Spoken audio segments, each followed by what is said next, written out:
भवभीतिभेदनं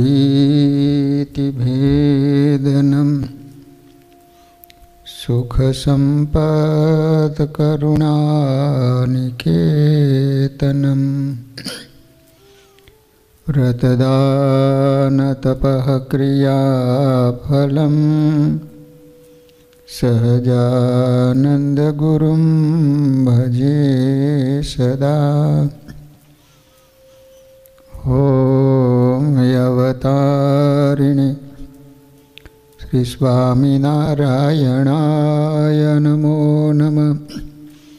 श्री हरिकृष्णाय घनश्यामाय नीलकंठाय श्री सरयूदासाय नमो नमः।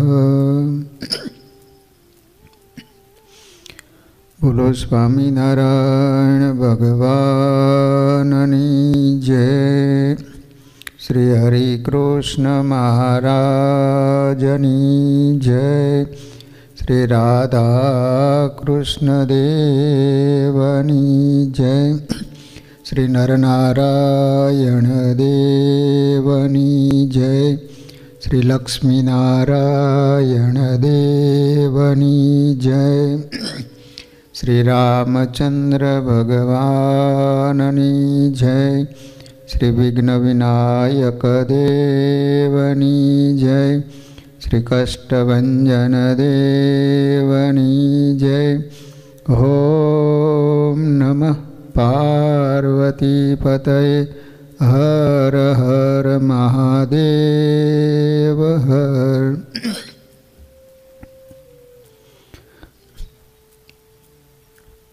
सर्वावतारी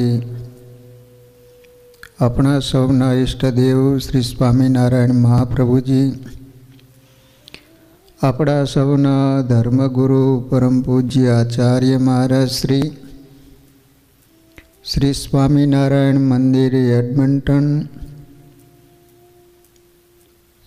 श्रीजी महाराजना लाडीला बधा ज हरिभक्तों ने घणा भाव थी जय स्वामीनारायण। वाला भक्तजनों, आपणे दर शनिवारे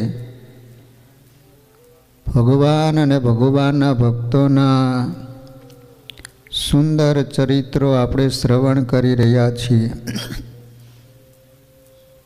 भगवाने आपने मनुष्य जन्म आप्यो छे तो आ देह करीने भगवान ने विषे प्रीति करवानी छे। तमाम शास्त्रों ये ज मत रहेलो छे कि मायिक पदार्थ में जेवी स्वाभाविक प्रीति छे, मनुष्यना हृदय में साचो वैराग्य प्रगटे त्यारे भगवान में एवी दृढ़ प्रीति थाय छे। वैराग्य विना बीजा साधनों पांगड़ा जेवा रहे। मोक्ष मेळववामां वैराग्य ए मुख्य बाबत छे। वैराग्य एटले शुं? तो भगवान सिवाय बीजी वस्तुओं में प्रीति नहीं, एने वैराग्य जाणवुं। जगतना पदार्थों में अरुचि एटले अणगमो थाय ए वैराग्यनुं लक्षण छे। वाला भक्तजनों, आपणे भले संसार में रहता होईए, परंतु संतो एम कहे छे के गृहस्थोए पण संसार में रहवा छतां जनक तथा अम्बरीशनी पेटे निर्लेप रही त्यागनी भावना सिद्ध करी भगवत निष्ठ बनू। ग्रह में रहे मेहमान जीव। संतो कहे छे के संसार में रहो परंतु मेहमाननी पेठे रहो।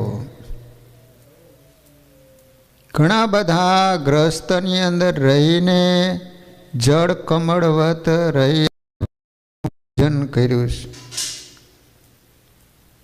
एवा ज स्वामीनारायण संप्रदायनी अंदर पूंजा भगत थई गया।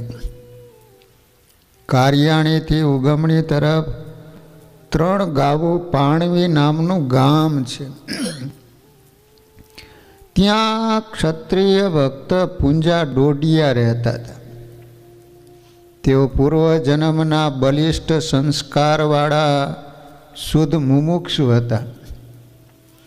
બાળવયથી જ તપ ત્યાગ સાથે કડક વ્રતો પાળી અને પ્રભુની ભક્તિ કરતા હતા.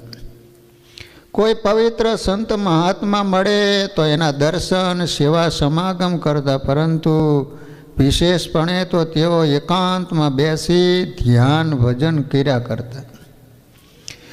તેમના અંતરમાં એ ઈચ્છા અખંડ રહ્યા કરતી હતી કે આને આ દેહ પ્રભુના દર્શન અવશ્ય કરવા.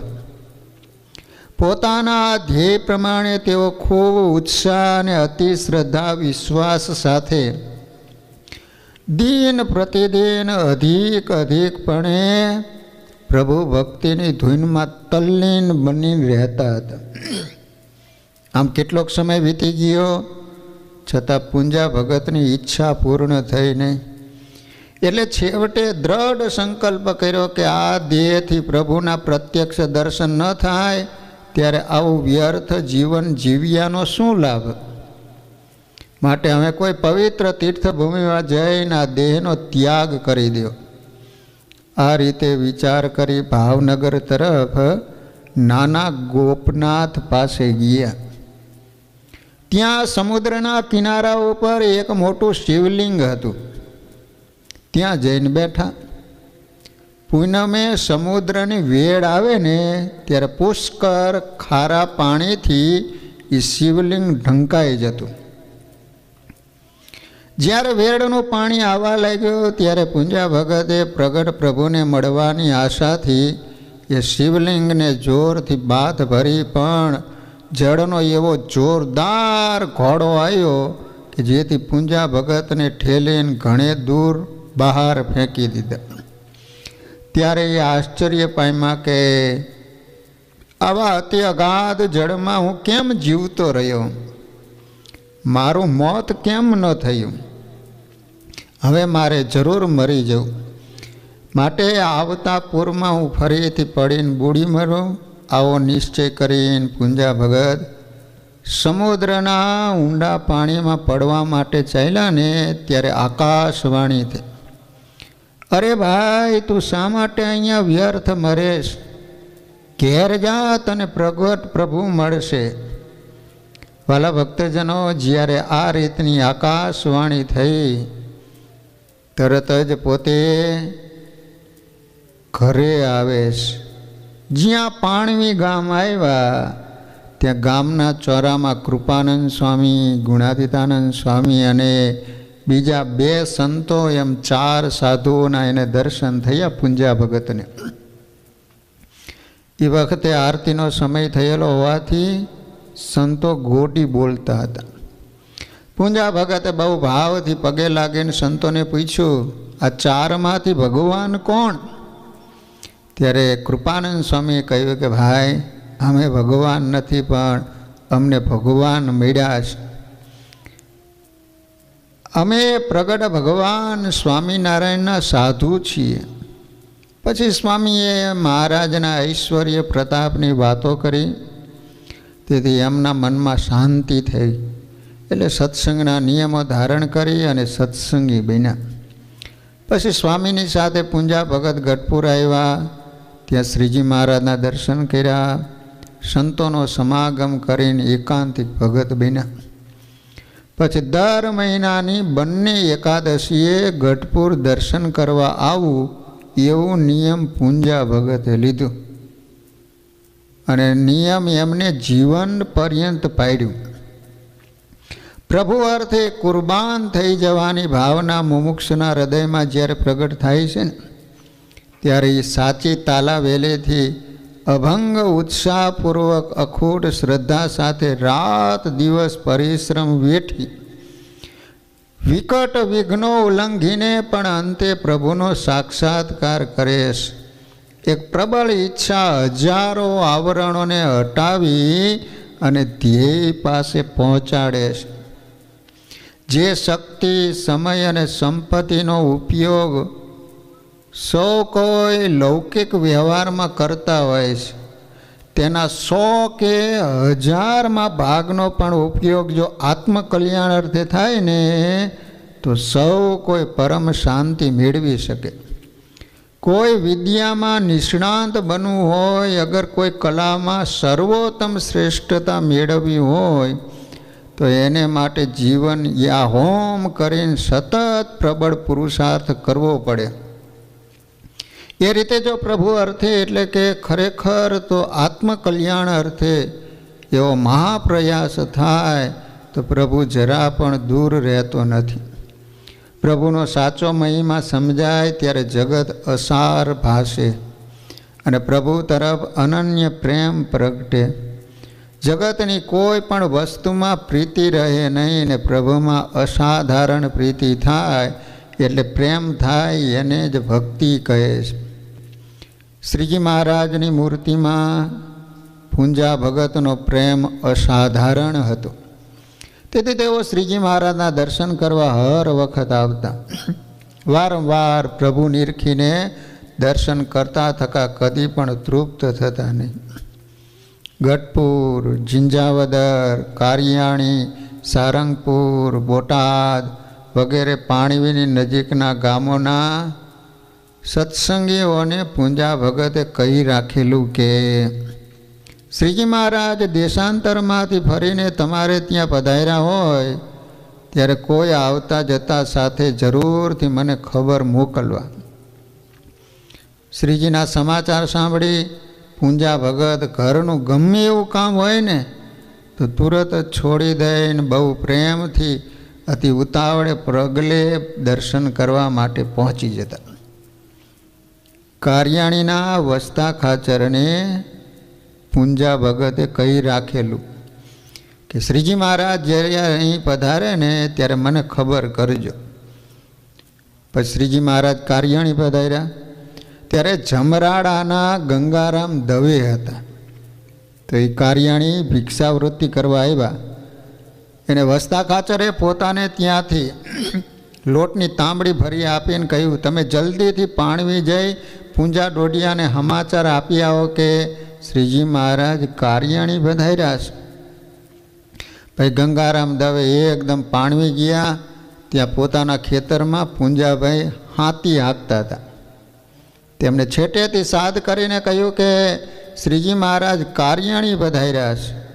મહારાજના શુભ સમાચાર સાંભળી બળદિયા સોતું સાતી ગામ તરફ રવાના કરી પૂંજાભાઈ એકદમ દોડીને કારિયાણી આવ્યા.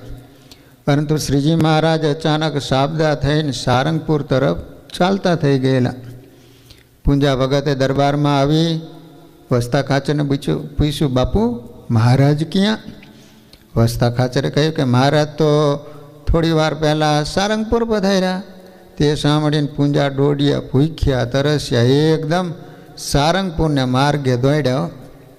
શ્રીજી મહારાજ કારિયાણીથી ચાલ્યા તે ગામ સજેલી વજેલી વચ્ચે એક ખીજડો હતો. એની છાયામાં ઘોડીની દડી પાથડી સખત તડકાને લીધે બેઠા હતા. નાજા જોગ્યાને મહારાજ હર વખત કહ્યા કરે, નાજા તરસ છીપતી નથી. નાજા જોગીએ પણ મહારાજને 2-4 વાર જળપાન કરાયું તો પણ મહારાજ બોલ્યા કે નાજા તરસ છીપતી નથી. ભાઈ મહારાજે ખીજડા ઉપર ચડીને કારિયાણીના માર્ગ તરફ જોયું. ત્યાં પૂંજા દોડિયાને દોડતા આવતા છેટેથી જોયા. પછી મહારાજ નીચે ઉતરીને હાથમાં ઠંડા જળની બતક લઈને પૂંજા ભગતના હામાં ચાલ્યા. તાજી વિહાયેલી હેતાળ ગાય દૂરથી ઈશોરા કરતી દોડી આવીને જેમ પોતાના વાછને ચાટવા માંડે એમ પૂંજા ભગત પણ થોડે દૂરથી શ્રી હરિના દર્શન કરી બહુ જ પ્રેમથી દોડી આવી ચરણમાં લેટી પડ્યા. ગદગદ કંઠથી પ્રાર્થના કરી પ્રેમાર્શુથી શ્રી હરિના ચરણ કમરને આદ્ર કરી મૂક્યા. ભાઈ મહારાજે પોતાને હાથે ઠંડુ જળ પૂંજા ભગતને હેતથી પાયું. ખીજડાને છાંયે પોતા પાસે બેસાડ્યા. ભાઈ મહારાજે નાજા જોગ્યાને કહ્યું, હવે અમારી તરસ છીપી. આ રીતે મહારાજે પોતાના અનન્ય પ્રેમી ભગત સાથે એકતા જણાવી. વાલા ભક્તજનો, પૂંજા ડોડિયા પ્રેમી ભગત હતા. તેથી દર્શન, પૂજન, ધ્યાન, સ્મરણ, ચિંતન વગેરે ક્રિયામાં તલ્લીન રહેતા હતા. એ જ રીતે સેવાગમનો પણ બહુ યોગ રાખતા. દોડી દોડીને સેવા કરવી, સાધુનો સમાગમ કરવો, તથા સત્સંગી બિન સત્સંગી ગમે તે હોય એને ભગવાનની વાતો કરી, સદુપદેશ આપી અને સન્માર્ગ તરફ વાળતા હતા. કહેતા ભગવાનની ઓળખાણ કરાવતા હતા. પોતે શ્રીજી મહારાજની માણકી ઘોડી માટે ઊંચી જાતના લીલા ઘાસની સૂકવણી કરી તે હર વખત ગઢપુર લાવતા. ગઢપુરમાં શિખરમંદ મંદિરનું કામકાજ મહારાજ પોતે જાત દેખરેખથી કરાવતા. એમાં સૌ ત્યાગી ગ્રહી ભારે પરિશ્રમ લઈને સેવા કરતા. એ વખતે પૂંજા ભગતે તનતોડ મહેનત કરી અને ઘણા સમય સુધી ઉત્તમ સેવા કરેલી. એટલું જ નહીં, પણ બીજા અનેકને એ સેવામાં જોડેલા. પોતાનો જમાઈ જસો નામે હતો, તેને સેવાનું મહત્ત્વ સમજાવી ગઢપુર મંદિરના ચણતર કામની ખૂબ સેવા કરાવેલી. લો, પૂંજા ડોડિયા તો સેવા કરતા, પરંતુ એમના જમાઈ હતા એને પણ મહિમા સમજાવી અને ગઢપુર મંદિરની સેવા કરવા માટે લાવતા. અને આ જીવ કોઈનો સગો નથી અને પ્રભુને ભૂલીને બીજાનો સગો થાય છે, એથી એને અનેક ઉપાધિ વળગે. એટલે તે પુષ્કળ દુઃખ પામે અને અંતે જન્મ મરણ, ગર્ભવાસ તથા 184 મહાકષ્ટો ભોગવે છે. આ જીવ એકલો આવ્યો છે, એકલો જ અહીંથી ખાલી હાથે જશે. માટે સાચી કમાણી કરી લેવી. આ રીતે સમજાવી અને જસાને ત્યાગી કરી દીધો. વિચાર કરો, પાણવી ગામના પૂંજા ડોડિયાએ પોતાના જમાઈને ઉપદેશ આપી અને સાધુ બનાવી દીધા, ત્યાગી કરી દીધા. એ જસા ભગત આચાર્ય શ્રી રઘુવીરજી મહારાજની સેવામાં વડતાલ રહેતા. જમાઈને જેમ ઉપદેશ કરી ત્યાગી કર્યા, એ જ રીતે પોતાના દીકરીને પણ સંસારનું અસારપણું સમજાય અને બ્રહ્મચર્ય વ્રતનું પાલન કરી પ્રભુને શરણે થવું એ જ ખરું કર્તવ્ય છે એમ દ્રઢતા કરાવી. પછી સાંખ્યોગની દીક્ષા અપાવી. મોટી બા વગેરે સાંખ્યોગી બાઈઓની સેવામાં એને રાખ્યા. જમાઈને અને દીકરીને ત્યાગી બનાવી દીધા.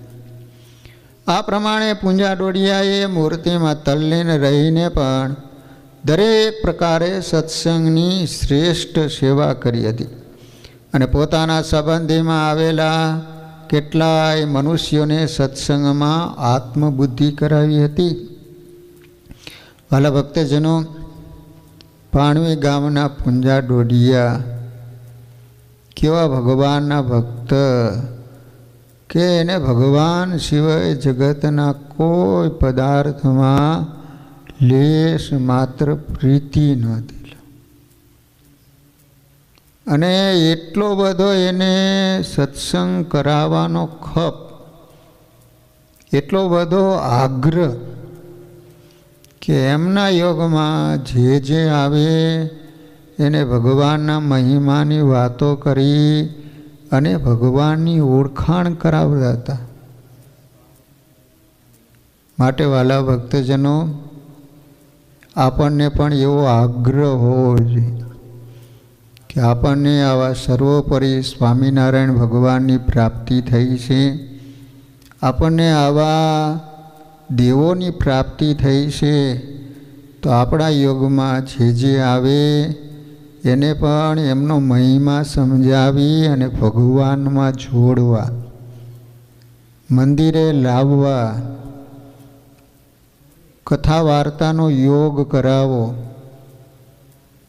સંવંત 1886 જેઠ માસની 10મીના રોજ શ્રીજી મહારાજ ગઢપુર મુકામે સ્વધામ પધાર્યા.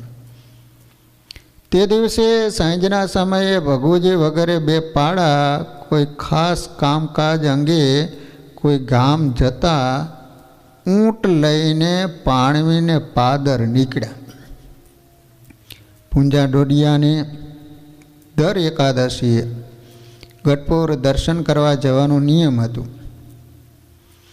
તે દર્શન માટે જતા હતા. ત્યાં પાદરમાં ભગુજી મળ્યા. પછી ભગુજીએ વાત કરી કે પૂંજાભાઈ, શ્રીજી મહારાજ આજ બપોર પહેલાં સ્વધામ પધાર્યા. આ સમાચાર સાંભળી પૂંજા ભગત તુરત જ મૂર્છિત થઈને પૃથ્વી ઉપર ઢળી પડ્યા અને શરીર એકદમ શ્યામ થઈ ગયું. પછી શુદ્ધિમાં આવ્યા. ત્યારે ગઢપુર આવી અન્ન અને જળનો ત્યાગ કરી મહારાજના 13મા સુધી સેવા કરીને 13માના દિવસે જ અક્ષરધામમાં ગયા. સદગુરુ ગોપાળાનંદ સ્વામી વગેરે સંતોએ પૂંજા ડોડિયાને કહેલું કે તમે અન્ન જળ ન લો એ ઠીક ન કહેવાય. ત્યારે એમણે કહ્યું કે હું કાંઈ જાણીને અન્ન જળ નથી લેતો. એમ નહીં, હવે મને આ લોકનું કોઈ પણ પદાર્થ દીઠું ગમતું નથી અને અન્ન જળ ગળે ઉતરતું નથી. આવો આ લોકનો હૃદયમાંથી અભાવ થઈ ગયો. આપણે પણ પૂંજા ભગતની પેઠે સેવામય પ્રેમ લક્ષણા ભક્તિ કરી હૃદયમાંથી બધી આસક્તિઓ ટાળીશું. ત્યારે અક્ષરધામમાં જઈશું. વાલા ભક્તજનો, જે રીતે પૂંજા ભગતને ભગવાનને વિશે પ્રીતિ હતી, જગતને વિશે વૈરાગ્ય પ્રગટો હતો, આપણે પણ કથા વાર્તા તેમજ સત્સંગના યોગથી જગતને વિશે જગતના માયિક પદાર્થમાંથી અરુચિ કરી અને ભગવાનને વિશે પ્રેમ કરવાનો છે. જે રીતે મીરાબાઈને નાનપણથી ભગવાનને વિશે પ્રેમ થયો, જે રીતે નરસિંહ મહેતા, દાદા ખાચર, જીવુબા અને લાડુબા આવા કેટલાય ભક્તોએ જગતમાંથી વૈરાગ્ય ઉત્પન્ન કરી અને ભગવાનને વિશે પ્રેમ કર્યો. એટલા માટે તો મહારાજે ગરડા પ્રથમ પ્રકરણના પહેલા વચનામૃતની અંદર વાત કરી છે કે કઠણમાં કઠણ સાધન કયું છે? તો ભગવાનને વિશે મનની અખંડ વૃત્તિ રાખવી એ કઠણમાં કઠણ સાધન છે. તો શાયદ આપણને એમ થાય કે ભગવાનને વિશે અખંડ વૃત્તિ રાખવી હોય તો શું કરવું પડે? તો એના માટે મહારાજે ગરડા મધ્ય પ્રકરણના 36મા વચનામૃતની અંદર 4 સાધન બતાવ્યા કે આ 4 સાધને કરીને ભગવાનમાં અખંડ વૃત્તિ રહે છે. પહેલી વાત કરી છે કે જેનો ચિત્તનો ચોંટવાનો સ્વભાવ હોય. જે રીતે આપણને જગતના પદાર્થ સગાવાલાને વિશે આપણું ચિત્ત જેવું ચોંટેલું છે, તો જો એ દિશાને આપણે ચેન્જ કરીએ તો જેવી જગતને વિશે ભગવાનને જે સગાવાલાને વિશે પ્રીતિ છે એવી ભગવાનને વિશે પ્રીતિ થાય. બીજી વાત કરી છે કે જેને ભય હોય. કેવો ભય હોય? કે જો ભગવાનને વિશે પ્રીતિ નહીં કરીએ તો જન્મ મરણ લખ 84 એના દુઃખનો અંત નહીં આવે. આવો જેને ભય હોય તો એના થકી ભગવાનને વિશે વૃત્તિ રહે છે. ત્રીજો ઉપાય બતાવ્યો છે, મહારાજ કહે છે કે શૂરવીર પણ હોય. શૂરવીર કોને કહેવાય? જેના થકી ઇન્દ્રિયો અંતઃકરણ થર થર ધ્રુજતા હોય. મહારાજ કે જેનો જીવ અતિશય બળને પામ્યો હોય તો એ જીવ કોઈ દિવસ આંખથી ખરાબ દ્રશ્યો જોવે નહીં, કાનથી અપશબ્દો ગાયડો કોઈ દિવસ સાંભળે નહીં. આવી રીતે જેની ઇન્દ્રિયો જેના થકી થર થર ધ્રુજતી હોય એને શૂરવીર કહેવાય. જે શૂરવીર હોય એની વૃત્તિ અખંડ ભગવાનના સ્વરૂપમાં રહે. અને ચોથો વૈરાગ્ય બતાવ્યો છે કે જેનામાં વૈરાગ્ય હોય તો એની અખંડ વૃત્તિ ભગવાનના સ્વરૂપમાં રહે. અને પાંચમું સાધન ભગવાને બતાવ્યું છે કે જેના ઉપર ભગવાન કે સંતની કૃપા થાય તો એની આપમેળાએ અખંડ ભગવાનના સ્વરૂપમાં વૃત્તિ રહે છે. પછી એને કોઈ સાધન કરવાના રહે નહીં. કહેવાય છે કે કચ્છની અંદર ધ્રુપે નામનું ગામ છે. ત્યાં એક આપણા સત્સંગી ભાઈ, એને ત્યાં એક દીકરો 10-12 વર્ષનો, દીકરાને ઘરે મૂકીને એના મમ્મી પપ્પા ગઢપુર ભગવાને સમયો કરેલો તે દર્શન કરવા માટે ગયા. હવે બન્યું એવું કે દીકરો ઘરે છે ધ્રુપે ગામની અંદર, એમાં બરાબર વ્યાપકાનંદ સ્વામી અને સ્વરૂપાનંદ સ્વામી ત્યાં આવ્યા. આ બાળક સંસ્કારી એટલે સંતોને એને જમાડ્યા. સંતો રાજી થઈ ગયા અને બાળકને કહે છે કે બેટા તું મારી પાસેથી માંગ. ત્યારે આ બાળક કહે છે કે સંતો તમને વહાલામાં વહાલી વસ્તુ હોય એ આપો. ત્યારે સંતો કહે છે કે અમને તો વહાલામાં વહાલા ભગવાન છે, જાત અને ભગવાન આપ્યા.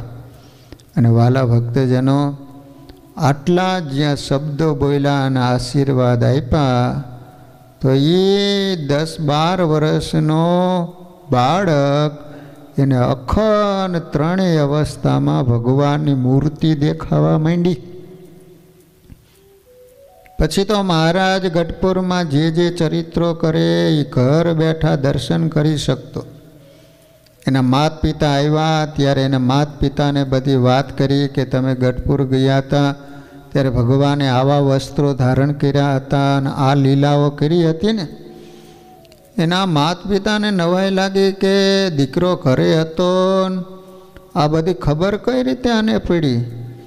ત્યારે એને વાત કરી કે સંતો આવ્યા હતા અને મેં એને જમાડ્યા, આશીર્વાદ આપ્યા, એને કારણે અખંડ મહારાજની મૂર્તિ દેખાય છે. સમય જતાં સંસારમાંથી વૈરાગ્ય થયો અને ભુજની અંદર દીક્ષા લીધી અને સાધુ બન્યા અને નામ પાડવામાં આવ્યું અચ્યુતદાસજી સ્વામી. તો આ રીતે મહારાજે 36મા વચનામૃતની અંદર વાત કરી છે કે જેના ઉપર ભગવાન કે સંતની કૃપા થાય તો એને આપમેળાએ અખંડ ભગવાનના સ્વરૂપમાં વૃત્તિ રહેવા લાગે છે. તો વાલા ભક્તજનો, બસ આ દેહ કરીને આટલું જ કરવાનું છે કે જેવો જગતને વિશે પ્રેમ છે એવો પ્રેમ જો ભગવાનના સ્વરૂપના લાગી જાય તો આપણો બેડો પાર થઈ જાય. તો વાલા ભક્તજનો, ત્યાં એડમન્ટન મંદિરનો હમણાં જ ટૂંક સમયમાં પાટોત્સવ આવી રહ્યો છે. બાજુનો જે હોલ હતો એ ભગવાનની દયાથી આપણને પ્રાપ્ત થઈ ગયો છે. તો બધા જ ભક્તજનો જ્યારે પાટોત્સવ આવે ત્યારે 5 દિવસ સુધી ઘરના બધા જ કામોને છોડી 5 દિવસ સુધી ભગવાનના સાનિધ્યમાં કથા વાર્તા સત્સંગ ધૂન ભજન કીર્તનનો લાભ લઈજો. તેમજ ભગવાનના ભક્તોની સેવા કરી અને આપણી ઉપર એમના આશીર્વાદ કાયમ વરસે, આપણે જીવનમાં સર્વે પ્રકારે સુખી બનીએ એટલા માટે બધા જ ભક્તજનો પાટોત્સવમાં તન મન ધનથી લાભ લઈ અને ભગવાનને રાજી કરજો. વિશેષ નહીં કહેતા, તમને બધાને સેવા કરવાનું ભગવાન ખૂબ બળ આપે એવી સ્વામિનારાયણ ભગવાનના ચરણોમાં પ્રાર્થના. બધા જ હરિભક્તોને ઘણા ભાવથી જય સ્વામિનારાયણ.